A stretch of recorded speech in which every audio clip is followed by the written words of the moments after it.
हर्षित landmark, सपनों का घर जैसा आप चाहते हैं हम बनाते हैं। 1, 2 एवं 3 BHK ready position flats. Call 9827321321। तो दिल्ली में बीजेपी कार्यकारिणी की अहम बैठक जारी है, जिसमें बीजेपी राष्ट्रीय अध्यक्ष जेपी नड्डा की अध्यक्षता में हो रही बैठक में पीएम मोदी और केंद्रीय गृह मंत्री अमित शाह भी मौजूद है। वहीं मध्य प्रदेश और छत्तीसगढ़ के साथ ही कई प्रदेशों के पार्टी पदाधिकारी बैठक में वर्चुअली शामिल हो रहे हैं। मध्य प्रदेश के दिग्गज नेता भी वर्चुअली जुड़े हैं। बैठक में आगामी 5 राज्यों के चुनावों को लेकर मंथन चल रहा है। वहीं छत्तीसगढ़ बीजेपी के कार्यों पर भी चर्चा हो रहा है।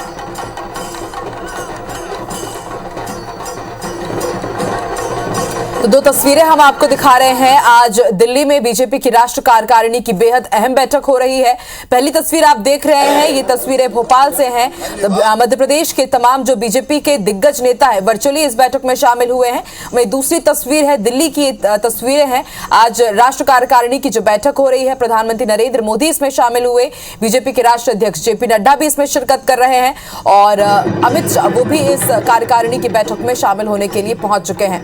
5 राज्यों में आने वाले समय में विधानसभा चुनाव हो रहे हैं और उसमें ही उसको लेकर के इस बैठक में रणनीति बन रही है और किस तरह से उनमें जीत दर्ज करनी है उसको यहां पर रोड मैप तैयार किया जाएगा।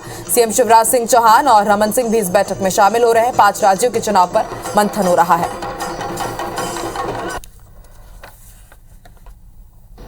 आज कार्य समिति थोड़ी देर पहले माननीय प्रधानमंत्री नरेंद्र मोदी जी के हाथ में राष्ट्रीय अध्यक्ष जी की अगुवाई में उद्घाटित हुई है।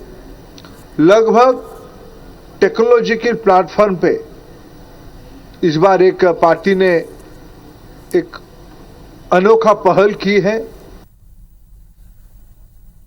सामयिक जो राष्ट्रीय परिस्थितियां हैं उन पर चर्चा होती है, पार्टी के संगठन के कामों पर चर्चा होती है और आगामी लक्ष्य निर्धारित करते हैं।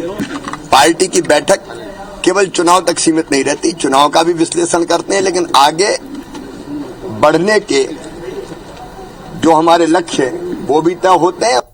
राष्ट्रीय कार्यकारिणी की जो आज बैठक है एक अलग ढंग से जो हो रही है कोविड के रहते हुए, लेकिन इससे पहले मेरा जो इलेक्शंस के रिजल्ट्स आए हैं उसके बाद मैं पहली बार यहाँ आया हूँ। चुनाव में जिस प्रकार से काम किया है वे सभी कार्यकर्ता और नेता अभिनंदन के पात्र है। और ज्यादा जानकारी के लिए सीधे रुख कर लेते हैं भोपाल का। बात करेंगे हमारे सहयोगी विवेक से, जिस वक्त हमारे साथ लाइव जुड़ चुके हैं।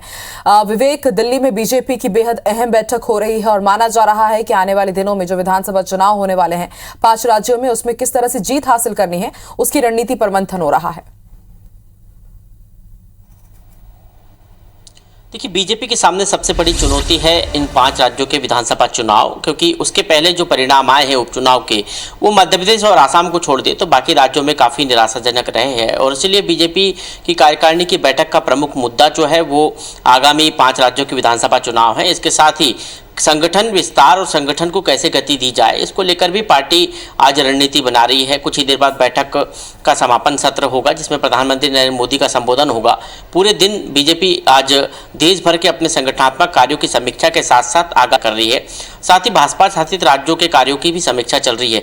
सबसे महत्वपूर्ण है बीजेपी ने जिस तरह कोविड वैक्सीन को लेकर पूरे प्रदेश में एक जनजागरण अभियान चलाया और एक श्रेय लेने की कोशिश की कि ये वैक्सीनेशन प्रधानमंत्री नरेंद्र मोदी के कुशल नेतृत्व की एक बहुत बड़ी जीत है। इसको लेकर बीजेपी आने वाले 5 राज्यों के विधानसभा चुनाव के पहले बड़ा अभियान चला सकती है कि ये वैक्सीनेशन यदि हुआ है तो प्रधानमंत्री नरेंद्र मोदी के नेतृत्व में ही सफल हुआ है। इसके साथ ही आने वाले समय में बीजेपी पेट्रोल और डीजल के रेट जिस तरह बीजेपी ने सरकार ने कम किए, केंद्र की सरकार ने और अन्य राज्य सरकारें जो बीजेपी शासित है और एनडीए की सरकारें हैं उनने कम की है, उसको लेकर भी कांग्रेस पर अब हमला बोलने की रणनीति बना रही है कि किस तरह कांग्रेस को ये साबित करने में बीजेपी सफल हो जाए कि बीजेपी की सरकारों ने पेट्रोल डीजल के रेट कम किए लेकिन कांग्रेस शासित राज्यों की सरकारों ने नहीं किए हैं। ये भी एक बड़ा मुद्दा आज की बैठक में निकलकर सामने आया है। और एक महत्वपूर्ण बात सामने आई है कि बीजेपी प्रधानमंत्री नरेंद्र मोदी को वैश्विक स्तर पर जिस तरह एक मजबूती और एक लोकप्रिय और ताकतवर नेता की छवि सामने आई है, वो कहीं न कहीं जनता तक लेकर बीजेपी जाएगी, बताएगी कि प्रधानमंत्री के कुशल नेतृत्व में बीजेपी की केंद्र की सरकार और मध्य प्रदेश की शिवराज सरकार जिस तरह सफलता हासिल करते जा रही है उसको बूथ तक पहुंचाने का काम बीजेपी के नेता करेंगे। एक और लक्ष्य मध्य प्रदेश बीजेपी ने हाथ में लिया है कि 51% वोट शेयर बढ़ाना है हर बूथ पर, और उसको लेकर बीजेपी की सरकार और केंद्र सरकार की जो जन कल्याणकारी योजनाएं हैं उसको लेकर बीजेपी के कार्यकर्ता और नेता हर बूथ पर जाएंगे और पार्टी के वोट परसेंट को बढ़ाएंगे। तो ये कई ऐसे कार्यक्रम आज की बैठक में निकलकर सामने आ रहे हैं। कुछ देर बाद बीजेपी की तरफ से आधिकारिक घोषणा भी होगी कि आगामी 6 महीने में बीजेपी कौन कौन से कार्यक्रम करेगी, लेकिन अभी तक जो बैठक में निकलकर सामने आया है वो इन सभी बातों का जिक्र उन प्रस्तावों में है। बीजेपी ने कई सारे प्रस्ताव भी आज की बैठक में पास किए हैं, उन प्रस्तावों की भी जानकारी दी गई। लेकिन मध्य प्रदेश के लिहाज से ये बैठक काफी महत्वपूर्ण है क्योंकि उपचुनाव में जो जीत मध्य प्रदेश को मिली है वो मध्य प्रदेश के हर कार्यकर्ता को उत्साह भरने वाली है। बिल्कुल विवेक, देखने वाली बात होगी इस बैठक में क्या कुछ सामने निकल करके आता है और किन किन प्रस्तावों पर मुहर लगती है और आगे क्या कुछ कार्यक्रम तय होते हैं। शुक्रिया विवेक पूरी जानकारी के लिए।